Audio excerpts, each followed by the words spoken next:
Hello and welcome to Wisdom and Productivity, the podcast of Dr. Efraín Martinez. I am a principal in search of wisdom, and I have found productivity to be a great tool for success.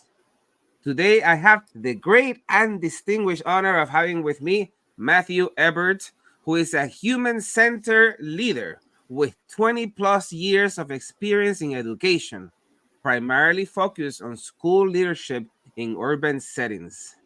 He just presented as a TED speaker on strategies to address the teacher shortage crisis.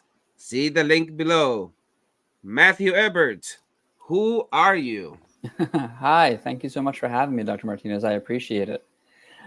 So I am located in Baltimore, but from New York originally, and spent a lot of my life in Boston, and had the opportunity to work in schools as a teacher, as an academy leader, and as a school principal for the last decade in Baltimore City. Wow, thank you so much. Tell us how come you became an educator? Where Sure, the vocation came from? sure. I think like a lot of people, I had family who were teachers, and it oftentimes feels like there's something uh, in the blood about it. I say, right, that we often have a mom, dad, aunt, uncle, somebody who took care of us, loved us, and we saw them teach.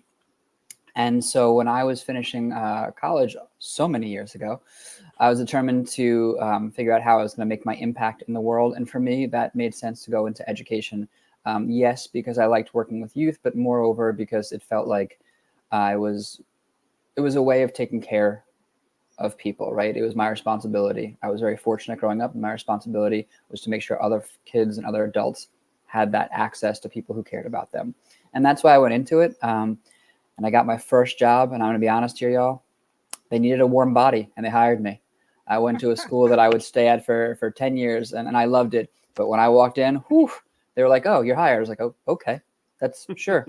Um, and then I was real bad, y'all. I was real bad my first year. I can't stress that enough. I was not good at my job. Um, but I had some really wonderful folks around me who lifted me up and helped me, taught my class when needed, made sure I watched their classes, and took care of me in a way that ensured I would do the job for a long period of time. And so over a number of years, things got better, and you know, I became more competent and comfortable in my own skin in the classroom, and really found a home there.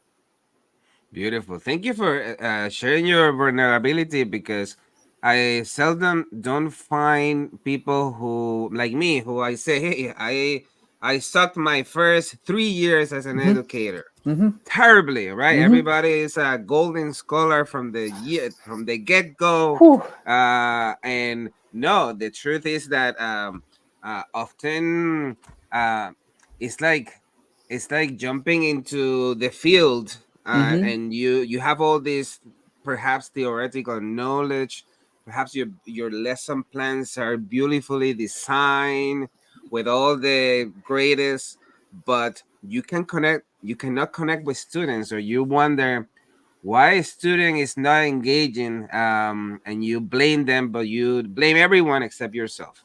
Yeah, I mean, I feel that, and I think two things. One, I went to teacher prep programs and this and that, but you know, it doesn't matter until you're there, right? Like it almost all goes out the window.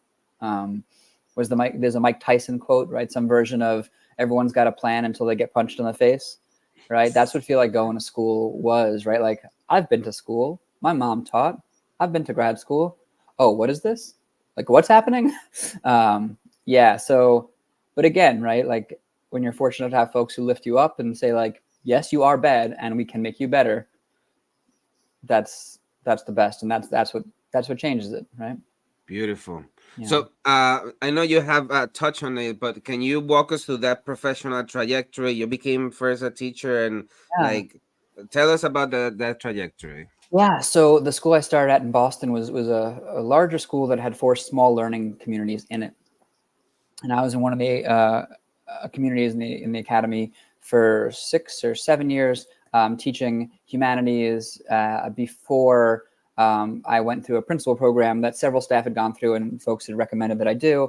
And I wasn't sure about coming out of the classroom, but it was this really great program where you got to be in the classroom half time in your school and then shadow your principal, which I really like. stress with folks. And, I know you've been doing the job for a minute. I meet many folks in higher ed, especially, who maybe taught for a year or two, or maybe worked in the field for a year or two, and are educating grad students or undergrad on what it's like. And I'm always just going, listen, I got to see my principal all the time in the first several years, but then I got to follow her around. That was the best that I could do, right? Like, I remember it was really contentious, Doc. She had a bathroom built in her office, and people thought that was the height of luxury. But when you realize it was built there because she couldn't leave her office to use the bathroom without being stopped by everybody, you're like, oh, this is Mhm. a necessity.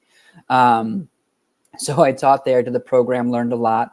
And then I became a job title that I completely made up, which was Director of Data and Academic Innovation. But our school had not necessarily been keeping a watchful eye on the numbers in a way that was usable, right? Like, not necessarily just end of the year scores, just the day-to-day data.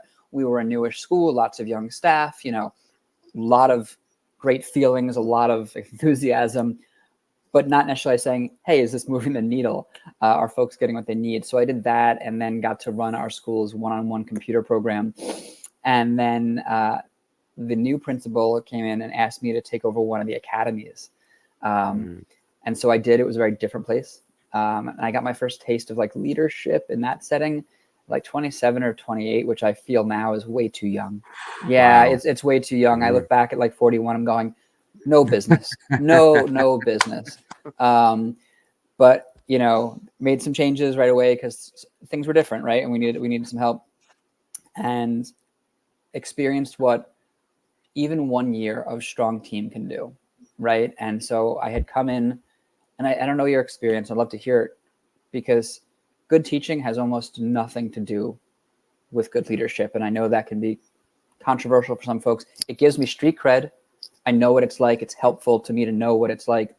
But going from managing kids to managing adults is a different ball game. And it's teaching is great prep for parenting. It is not great prep for leadership. Um, and a good teacher doesn't necessarily mean a good boss, and vice versa, right? So, but I did that for 2 years before my wife and I moved down to Baltimore, Maryland. I got a job as a school principal, and I stayed there for 10 years. And I'll share with you that, I joke with folks that I had 3 principal jobs in this school. One when I got there, which was, okay, this place is not what I was told.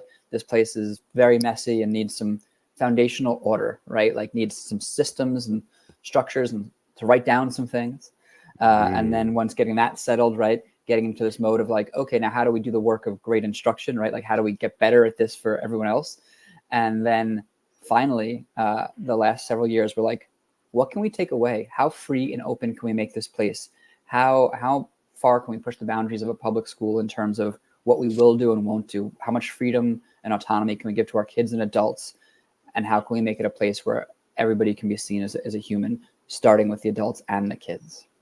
And that's my role. So 20 years in public schools, and this was my first year stepping away.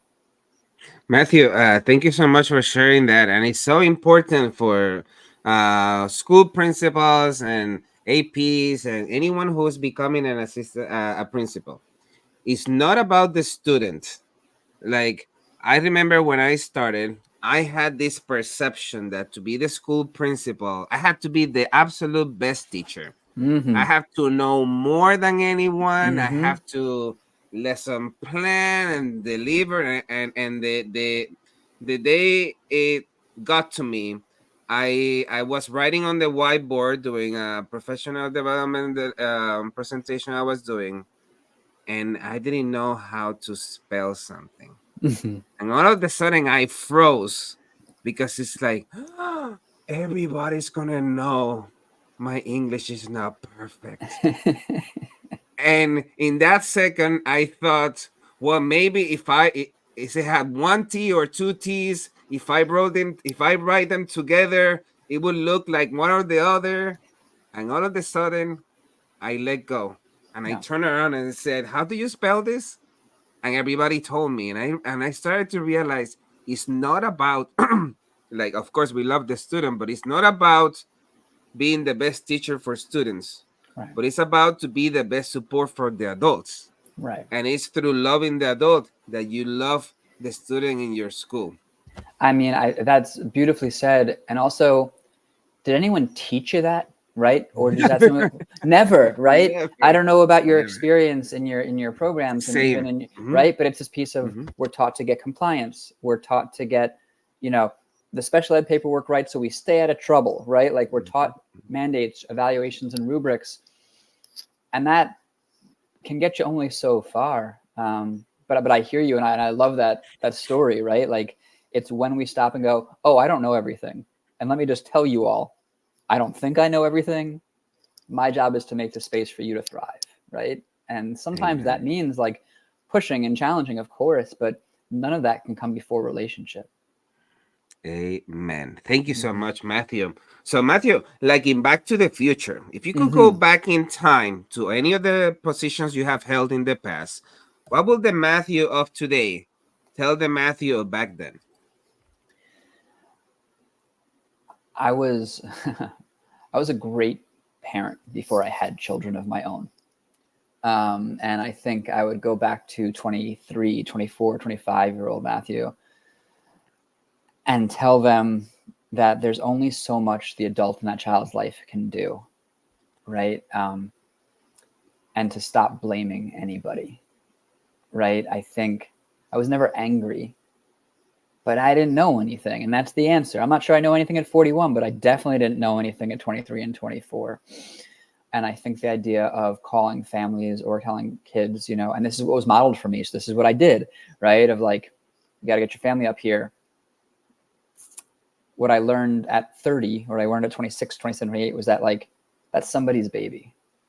And to always keep that at the forefront, no matter what they're doing, if their action is good, bad, or otherwise, it's somebody's baby. And that's how you have to start the work. I think, I don't know if it would have changed my performance, but it would have changed my interaction. And it would have changed the way I went about addressing things that I felt were out of my control. Beautiful. Thank you so much, Matthew. I appreciate it. Let's talk about what we read. Reading books is a luxury, and in the Wisdom and Productivity show, we always ask if you have to gift two books to a loved one fiction and one nonfiction, which books will those be and why? Sure. So, love the question. Big reading nerd here, so it's my favorite. Um, I'll always share that I have stayed away from education books my entire life. I read them during grad school, and that was fine. I'm not interested. I like stories, fiction or nonfiction, but I like stories. Um, so, nonfiction, I'm going to try to answer your question well here. The book that I recommend to a lot of nonfiction books that I love, I'm going to go with one that I think hits the mark in a lot of social ways, including schools. The Art of Gathering by Priya Parker is just one, it does away with this idea that you can't judge a book by its cover because the cover is beautiful and the book inside is beautiful.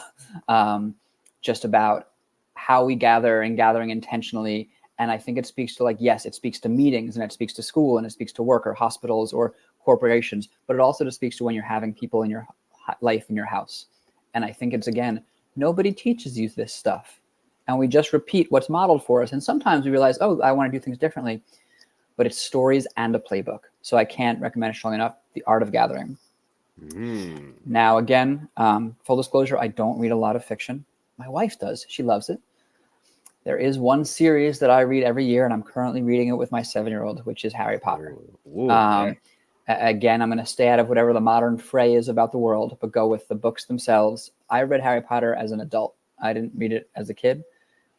And I read it in like maybe 2 or 3 weeks, the whole thing, because it was just so exciting. So that is a series that I read every year, and a great joy in my life right now is getting to read it for the first time with my daughter. Wow, thank you so much. Yeah. There's some people that will say that often the very good fiction books are more real than nonfiction books. Absolutely. I Mhm. think that's fair. I've only learned recently that the genre that I really enjoy is called literary fiction, or literary nonfiction. Forgive me, literary Mhm. nonfiction, Mhm. which is, it's paced like a fiction text, but it's real world stories. I don't know why it resonates more with me, but that's where I live these days. I love that. Thank you so Yeah. much. I appreciate that. If I ever write a book, it's gonna be a literary nonfiction. I wanna merge those two worlds Yeah, because, like I think about Crime and Punishment from Dostoevsky. sure. There's not more real fiction book than that one that tells you the anguish Mm, of how it feels to know you had done something bad and you had to live with it. Is quite fascinating. I believe it. I believe it. Beautiful. Thank you so much. I appreciate it. So let's talk about being your biggest influences. Tell us about who has inspired you to be the leader you're today. Well, I think there's a couple different pieces to that. So, you know, my again, I was very fortunate growing up, and my parents were in my life my entire life, and um, I think a lot of how I interact with the world is shaped by my father, um, who was just exceptionally kind at every possible point. Um, Coming from a world where he didn't always have that given to him, um, the way he shaped the world for his family, for his children, was in diametric opposition to how he was raised. And again, never cost anything to be kind to anyone, I think matters a great deal. And that is absolutely from my dad. Professionally, there have been several folks along the way, teachers and school leaders, who have really shaped it for me. In terms of books that I think of or texts that I was maybe forced to read during graduate school, but stuck and resonated with me, is Lisa Delpit. Her work, I think, um, really changed the way that I looked at the world, in terms of the classroom and in terms of people. But in terms of teachers, there was a woman named Rebecca and a woman named Debbie, who, when I was terrible those first couple of years, showed me how to be a teacher, across the board. Everything that grad school didn't do, showed me how to do it, and showed me how to take care of each other, as in a very tough morning when I had no lesson plan and came in, because that happens sometimes in life when you're a new teacher and didn't know what you're doing. And Rebecca just came in and took over my class. And that's not a little thing when you're in school. And those kids sat up straighter and looked happier and engaged more than they ever had before. And I went, how? Because that's what a good teacher can do. And then as a school leader, um, there were several principals that I was fortunate enough to be able to pick up the phone and call early on when, and I'm guessing you have this experience in Chicago or wherever city you are, when the district doesn't respond, right? When somebody who's supposed to answer the phone doesn't, or answer an email doesn't, and it's not intentional, but you need help in that moment. And you can build that network of principals for yourself. There were more than just a few here. One who was named Matt, who, when I came down to Baltimore City, met with me and had coffee my first week or two here after I got my job. He didn't know me. He didn't have to do it. He just talked about what his first couple of years were like. And that meant the world. And then just one last one from my time in Boston, there was a woman named Jen White, who was brilliant. And she handled data and coaching and assessment in our school. But she just had these gems of always make time to meet with yourself weekly. This is what one-on-one meetings should look like. This is what the data can tell you, but it can't tell you everything. And Mhm. she, I think, honestly, more than anyone, shaped the way that I thought about the work moving forwards. Wow, thank you so much. I appreciate that. Yeah. Tell me, talking about influences, you have transitioned from being a school principal into being an educational consultant. Can you tell us about that professional transition and also the origin story, right? Like, Sure. tell us about that philosophical stand of doing that switch. Is it okay to start with, I don't know what I'm doing? Can we just do that Hey, here? Can we say that honestly, which is what you realize is the happening? wisest people start like that. Let's go with, like, when you look back, you realize you never knew what you were doing, and then you realize your parents didn't know what they were doing. um, so my transition, my I guess origin story is a fun way to say it. Um, about year 6 or 7 or 8, I started to realize that we had built all the things I knew how to build at my school, and I told my then bosses, I think you need to hire somebody else. I think I'm done. And they said, keep going, like, see what you can do. And I said, like, okay, but I don't know what comes next. We've righted the ship. We're doing solid instruction. People are happy, right? Like, and then we kept pushing, and we in a football phrase, we outkicked our coverage, right? We pushed beyond what I knew how to do. And we really made a space that had its flaws and failures. And I never hide those. Lots of things that we could have done better, of course, myself included. But it was a special place. And I realized in year 9 or so, I was like, I have to go do something else. And I don't know what that is, but I don't want to ever stay past when I should. And so as I felt myself not getting excited, to come to work, to go and move things, and it was more of loving to come with the people and the kids, but it became more of day-to-day management. Both I and the school was going to need somebody different. And I don't think you would have known that from my interactions or look, but I knew it. And so I talked to my wife and we had these conversations and decided at year 10, like, this is going to be my last year. And so it's a real luxury, right, to be able to say when you're going to leave and no one pushing you out the door and not saying, beyond when you're good.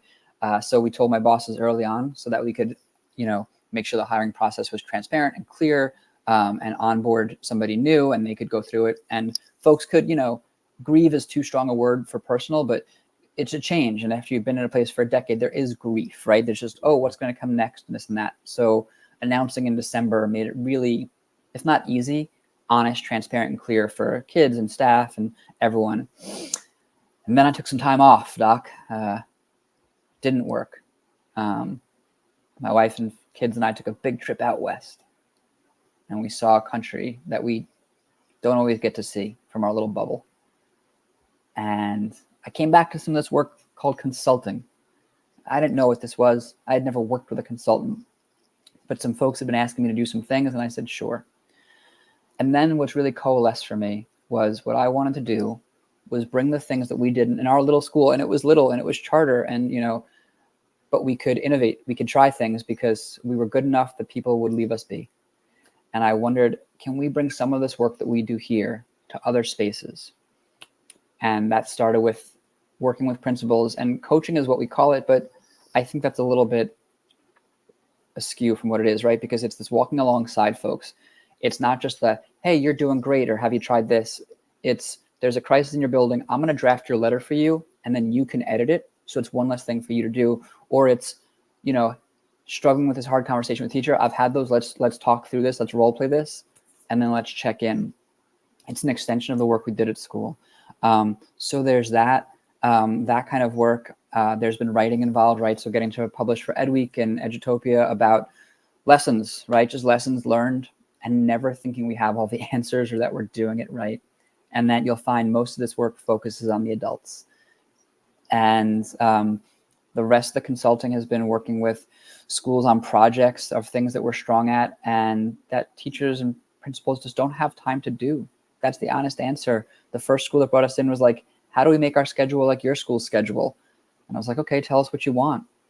And then we'll give you 3 options, because principals don't need Amazon. They don't need millions of ideas, and they don't need someone to do everything for them. What they need is interior designers. What they need is someone to say, okay, this is what you want. Here are 3 options. You can now choose.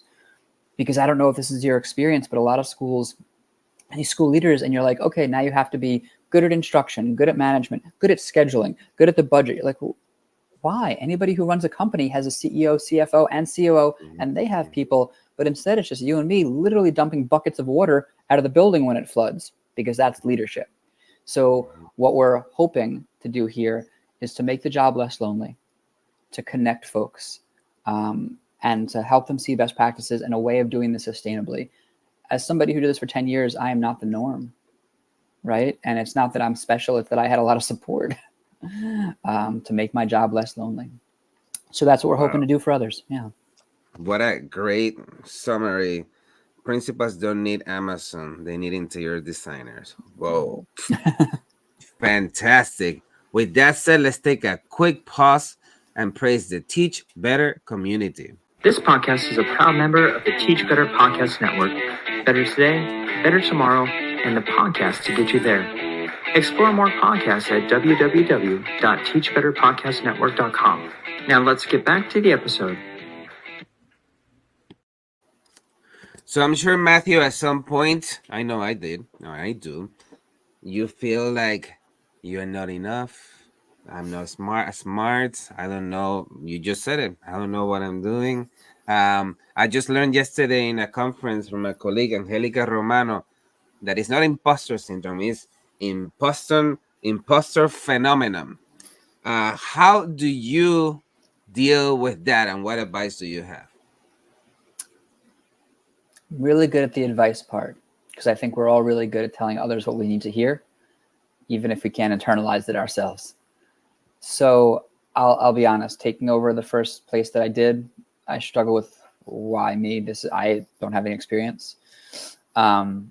Taking over principalship at the school I was at, and most recently, probably doing the TED Talk experience was the largest factor of imposter syndrome I had, because getting accepted to the TED cohort was maybe the worst thing that could have happened, because then I had to do it, and then I had to grapple with who am I? And even this process of consulting with folks, it's like, what business do I have out here, right? Like, our school had all sorts of challenges and problems, and there are people who've done this longer, done it better. There are success stories. And then you look at the internet and everyone's perfect all the time, right? I'm sure you've had that experience where you're looking at somebody's LinkedIn and they ran a school for 3 years and it turned around and it was perfect and the kids could fly and the teacher, like, and my experience was not that. It was messy and it was hard. And I still feel like it. So one, I think whether it's called imposter syndrome or phenomenon, I absolutely grapple with it. And I don't have any advice as to conquering it. I think what I've recently tried to do that I fail at a lot is to go with, I've done all the things I wanted to do, so why wouldn't I be able to do this one? It's just a matter of how much work you're willing to put in or what you're willing to sacrifice for it, right? In whatever realm. And then two, it's and I don't know what age this happens, is that nobody knows what they're doing. Maybe Taylor Swift and Beyonce, they know what they're doing. But I'm not sure outside of those folks anyone really does, right? Like, so I think it's this surrounding yourself with people whose voices can maybe be louder than the voice in your head telling you you're not enough. And then interrupting those thoughts if you can, right? When you have those thoughts and being able to pause and say, what happens if I don't do this? Nothing. But if I wanted enough, everything else I've wanted, I've been able to put in the work and work through it. And then I think the last thing is that the things that don't work out, even if it's not for a reason, when we have the space to look back, we're usually glad they didn't work out. There was usually something that came next that it didn't work out. And whether that was for a greater reason or otherwise, if you can look backwards in enough people's stories, you realize nobody's had a perfect existence. And this is maybe the opportunity to get better or to grow and to change. And so my advice is to keep pushing. And my advice is that nobody knows what they're doing. We're all doing the best we can. Beautiful. Thank you so much, Matthew. As I was listening to your TED Talk, I was thinking like, yes, yes, yes. Tell us about your TED Talk. What is it about? Sure. So I was shocked when I got picked, because the kernel of the idea was this piece of just like, schools need to take better care of adults. That was it, right? And really, it's organizations. Yes, I talk about schools, but it's organizations. Because you and I know, because we've been on both sides of being the principal, which is, listen, we're going to care for our people. And also, if they win the lottery and they disappear the next day, we have to fill their position. That doesn't change, right? Organization, they're not responsible for caring about people. But what we can do in the interaction is we can do a much better job. So the thesis of my idea is to make school better for kids. We must make school more livable and respectful for adults. That's it. And when we talk about imposter syndrome, Doc, right, it's this piece of, I share the stage with some heavy hitters, right? There are some brilliant folks up there giving messages and well-researched ideas. And I was like, oh, goodness, I'm just out here saying we need to be nicer and be kinder and be more human. So my talk emphasizes the points of a culture of care for adults and how to operationalize that, right? So I think it's super easy for folks to say like, yeah, we need to, take better care of people. But there are ways to do it, to create spaces where it's not just, oh, yeah, well, here's a wellness day. Or, hey, we brought in bagels. It's enough with the carbs already, right? Like, it's got to be this piece of like, how do you build care into the system? And how do you make sure that what you want adults doing for kids, that you are modeling and doing for the adults? So we talk about how to craft one-on-one meetings with staff that aren't just evaluative rubrics and box checking, spaces to share, right? Where, again, you weren't good your first couple of years. I wasn't good my first couple of years. But where's your space to talk about that? Unless you're lucky enough to have a spouse who can deal with that after hearing about it every day, right? Like, where's your space to openly say, I'm having a hard time? And where your boss can be like, yeah, that's okay. We're going to do this together. And talk about implementing Slack as a way of real-time communication in schools, because I argue that's one of the biggest missing pieces of schools is that, like, listen, we can say we're a team. For those folks who say family, which I disagree with, you can say that. But when you close your door, you are on your own. Unless you ding that PA or unless you hear loud noises next door, you are on your own. And that's hard. And so how we can use that to actually reduce the meetings for people, right? Because so much in education, and you know this, is that we add to people's plates, but we never take anything away. Absolutely. And we wonder why folks are leaving. And then, the last pieces of it really are this thing of, professional development is just broken and bad. Not all the time, not always, but for the most part. And even what we do for wellness, the socializing of happy hours or pizza parties is exclusive and not real. It's performative, right? So it talks about how to actually operationalize the things that we care about to build relationships and help adults evolve professionally and personally, so that you can have the easy conversations and the hard ones, but most certainly so we're taking care of each other. Amen. Amen. So let's transition to the productivity section, especially in terms of how the heck does one prepare for a TED Talk presentation?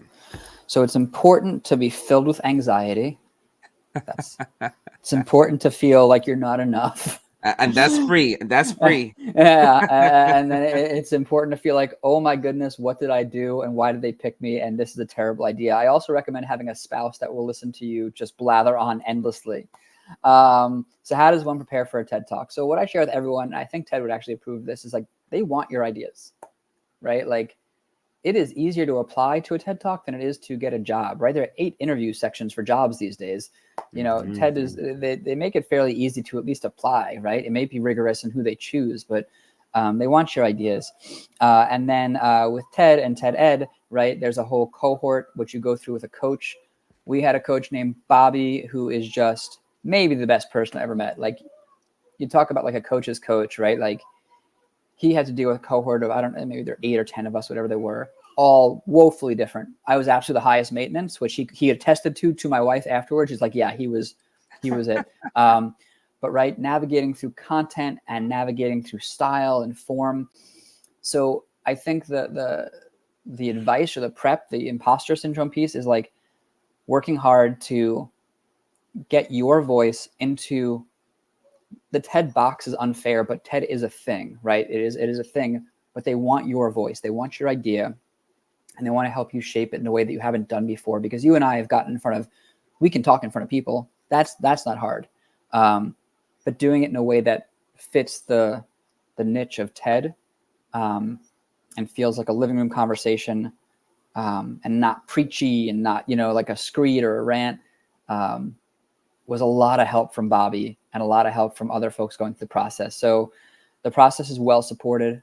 And still, when you get on that stage, at least for me, and there's a camera on you, I was terrified. My wife said it the best. She's like, listen, as long as you go out there and don't get attacked by a bear, you're going to be okay. And if you do get attacked by a bear, it's going to make for the greatest TED Talk of all time. So I think, my recommendation is, if you apply for it, great, go through it. And, once you're going through the process, remember, as long as you get through it and there are no bears, you did okay. Absolutely. Absolutely. Thank you so much for sharing that. Is there anything, do you watch like a million TED Talks? Do you read about how to prepare it, especially, like, do you use any images during the presentation? Like, Sure. what worked? So I'm going to go back to giving all praise to Bobby, first of all. And in terms of what worked was listening to other people. I actually never watched a million TED Talks. He showed us a few, but I think it's almost like a plus minus, where like he show you too many and like you try to make yours like other people's, which I definitely felt happen in my like draft 3 and 4. I was like all of a sudden lost my voice and like was more of other people, right? Like, because I was trying to fit it. So I think it's the conversation of, it is the distillation of who you are and the message you want. And that comes through, like, yes, reading, but more of just like good professional development. It's this, right? It's talking to somebody who's done this, who says, we want you and your idea, and we're going to help you shape it. So you keep writing in your voice and let me worry about where to shape it. So I think watching TED Talks are helpful. But I think defining your voice is the most real thing you can do. And what is the thing you care about, right? They said, like, listen, this should be 9 minutes. We have found that 9 minutes are the ones that, hit home the most for folks. It's like, okay, 9 minutes seems like a lifetime. And also not at all when you're like, oh, there were so many more things I could have talked about. But Bobby wanted, like, you have this idea of taking care of adults. I want to know how to do it. Right. And so I think the preparation is being clear on what your idea is. And then what does that look like in practice? Beautiful. Great advice. Thank you so much, Matthew. I appreciate it. Matthew, I wonder, how do you get organized? Tell us about email calendar and to-do list. What do you do? So as a principal in the first couple of years, it was to-do list was sure, and it was each day, and I included using the restroom and eating lunch, right? Those things were written multiple times, because if I didn't have it written down, it wasn't going to happen. Literally, my wife had a conversation with my two closest colleagues. It's like, you have to make sure he eats, and so I kind of took that moving forward. So yes, I'm a to-do list person, but moreover, my calendar guides me. So somebody who introduced me to Calendly early on, man, that was game changing, because my secretary, even in school, was just like, you can't book meetings for yourself. You're so bad at this. You've overbooked us. So I do a couple things that I did in school that really that woman, Jen White, pressed upon me. I schedule a meeting for myself on Monday of each week. And Friday of each week, there's like kind of like a debrief for myself. And it seems a little bit corny, but it's a time where it's like, nope, this is where we go through. How are we doing? What are we doing? What do we got going on? And then did we take care of things we need to? And if we didn't, it's okay, right? Like, but we got to pick them up next week, and that's fine. So I kind of live or die by my calendar. And if it's not there, it's not happening. So that's probably my biggest organizational piece. And then, like I said, that to-do list of just like, what are the things we're hitting? And it starts with like number one of, what is the thing we need to get done today that if we don't get anything else done with, it was still a good day because we got this done. And that's kind of how I move through the world. The big frog. So Yeah, do you what do you use, a manual calendar, a Google calendar? What do you use? Yeah, so Calendly is attached to several of my Google calendars for different organizations that I'm supporting and my work life. And then I use Slack for myself as well. My team of folks who are helping and supporting, and contractors, right, who help out the team and work with me. We are organized on Slack and in our calendar. And the other organizations that I work with are also similar, right? They might have the Google Calendar and in emails, but I find Slack to just be the simplest, cleanest tool, even for sending reminders for myself, to be honest, right? Like, because it will ping you with that piece. Or, living in different ecosystems, whether it's Apple and Google and this and that, Slack can kind of cut in between all of those. So those are the two tools that I don't know. Yeah. For those that don't know what Slack is, can you tell us? Sure. So really, the simplest is it's a messaging group messaging app with channels. It's owned by Salesforce, billion-dollar company, used widely in organizations that aren't schools. But it's really a way of communicating with folks and keeping it removes email and keeps the conversation going. At our school, we used it for all sorts of things, and it really changed the game for how we communicated. With different channels for different things, whether it was grade levels, whether it was, support with a kid, whether it was the Make It Better channel of like any idea that anybody had, they could share on this channel about our school. So it's a way of communicating. It's a way of talking. And at its heart, it's really just a group messaging app, but it's very well organized. And I find it really helpful just for even my own personal life. And how do you organize your to-do list? You mean on or Slack? what do you use? Do you use a pen and paper, an app? Oh yeah, I'm in a notebook. No, so my to-do list, my notes on conversations, on calls and meetings are all on a notebook. mine currently all have handprints of my children, who that's one of their holiday gifts to me, is to make notebooks, because dad likes notebooks. I see. Yeah. And just this is the productivity part. I Yeah, use tell me. I use a Moleskine Yeah. with the dots, because I can also do doodling Yeah. when I'm listening to something. It helps me think. Um, what do you use? What kind of notebook do you So use? I would have said like Shinola or Moleskine previously, but the ones that my kids got, I don't know what they are. They're brown with lines, so I don't know. But I find that it almost doesn't matter. Like, the only thing I'll say is I found that I don't like the ones that flip open. That's the only ones where I Oh can't get yeah. behind, like the detectives on the TV shows. Like that's the only ones I can't get behind. But aside from that, I love the little graphing ones. Those are fun. The ones with the dots, but really just lines help me as I flip through it, and then I think. Right? Like when I finish a notebook, I really feel a sense of accomplishment for some odd reason. I know I can't attribute it to anything, but it feels quite an accomplishment to finish a notebook. For sure, Yeah. I was reading the Leonardo da Vinci biography, and it talks a lot about his notes. Yeah. and because at that time paper and ink was so expensive, he would use every single space in the notes, and you had these beautiful designs and all around his to-do list of things he needed to purchase or buy for a Mm-hmm. meal, or things that he needed to do for a painting. Is quite fascinating. Absolutely. I think it speaks to it. Like, we're all so much more than one thing. We don't talk about that enough, and we don't talk about it at work enough. But right, like, listen, everyone's got to buy groceries. Amen. Amen. Amen. Thank you so much. So, tell us, Matthew, in terms of your health set, do you do any exercise, any nutritional meals, or is that something that is a growth, something you need to improve on? So I think it's probably something that my wife would say I need to do less of. So Peloton has been a big part of my life. And again, at my best, I'm up early and doing it because, like a reference, I have two small kids. So if I don't do it in the morning, I don't have that time to myself, and I'm just a better person if I've done it. If I've knocked the cobwebs out a bit.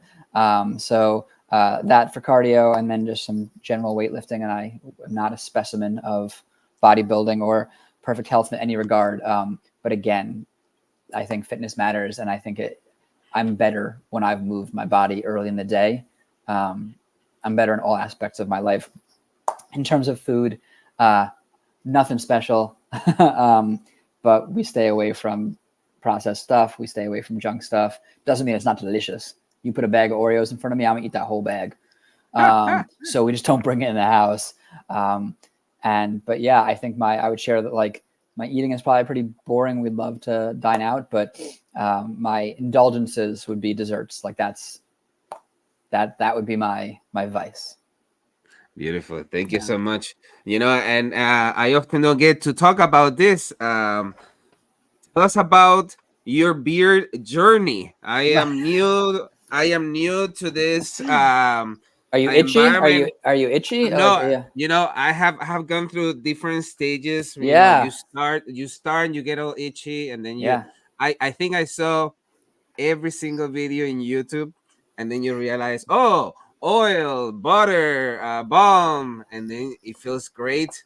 And I don't know. I don't think I'm going back. What is your I journey think we should being start with bearded? this, that your next podcast should be called The Beard Journey, and you should have just people on with great beards, people who have been able to grow a beard, right? Like, and what does beard imposter syndrome look like? For Um, sure. For my sure. beard journey. Oh goodness, this is maybe the favorite question that anyone's ever asked me in any setting. So, like so many things, it was unintentional, and I stopped shaving at some point. And I remember when I was much younger and I had the beard, and I would do this a lot. And my then girlfriend, now I'd be like, stop touching your face. I was like, it's just weird. Like, I have this. My dad had a mustache my whole life. Never saw him with that one. Oh, Never ever saw him without. It would have been so ah, surreal. He wouldn't be my dad without a mustache. And at some point, I let the beard grow. I think what it does, right? And I know it's just us two talking, and no one's going to listen to this ever. So it's a safe place. I don't have a great chin. And you know what the beard does? It makes a good Wah! chin, right? Like all of a sudden I have, I'm not Tom Brady out here, but I got a chin. And really at some point it aged me up, which was helpful because I am not very tall and generally pretty young looking. And so the beard helped there. I think it just shapes my face. So I'll be honest though, I did all the stuff you did right when I was in my, 30s, 20s, like the bombs, the oils. I ain't nobody got time for that. So this is what I look like, right? Like maybe I put on something. And the other trick that I have, it's not a trick, maybe it's just poor maintenance, is when I go to the barber and get my hair cut, that's when my beard is shaped and shaved. I maybe take care of this because that is my beard journey. Let me tell you, Doc, what drives me nuts about men who have beards is when they do not shave them correctly. And they're shaving them here and they're double chinning themselves and they're not. And man, I don't know. Maybe we could do this together. We could have this, beard journey podcast. Another consulting business now. That's it, right? Like talk about not being an expert on something. And now I have two modes. I either have a beard or I don't, but it's not, it just grows and and that's what it is, that is my beard journey. Yeah, that's my beard journey. I was pretty proud though. I was pretty proud when I realized I could do the whole face. I was like, oh, look at that, real person. So it really is transformational. I appreciate that, man. Thank you. No worries. Our next conversation, I'd like to hear about yours though. Oh, for sure. And the final question, when you take off the hat of school leader, consultant, and all this stuff that you do, TED Talk speaker, man, what an honor. What do you do for fun? Yeah, so my favorite things are drinking coffee, taking walks, and reading. Those are my favorite things, and doing them together with folks or separate, right? Like I'm a very family-oriented person, and that's my greatest joy, right? Like it really doesn't matter what my kids and wife are doing together as long as we're together. And there are some moments that are just completely awful and terrible, and that's just parenting. But they are my joy, right? Like, so that big trip that we took out west that I referenced earlier, 3 weeks going to national parks with the kids and just handing them jelly beans as we walk through the Sequoia National Park. I mean, it just doesn't get much better than that. Taking the walks with my dog. I think time and space to do whatever is nothing is at a premium and something I only gleaned a real appreciation for as I got older and realized that the joy is in the quiet moments. Amen. Love it. Matthew, it has been a pleasure and luxury having you in the show. Thank you so much for having me on. It's been fantastic. I look forward to many more conversations around school and beards. For sure. Thank you so much, man. Enjoy your Sunday. Thank you. You as well. Thank you for listening to Wisdom and Productivity, the podcast of Dr. Ebert Martinez. Chulo. And I love that production. Chill out.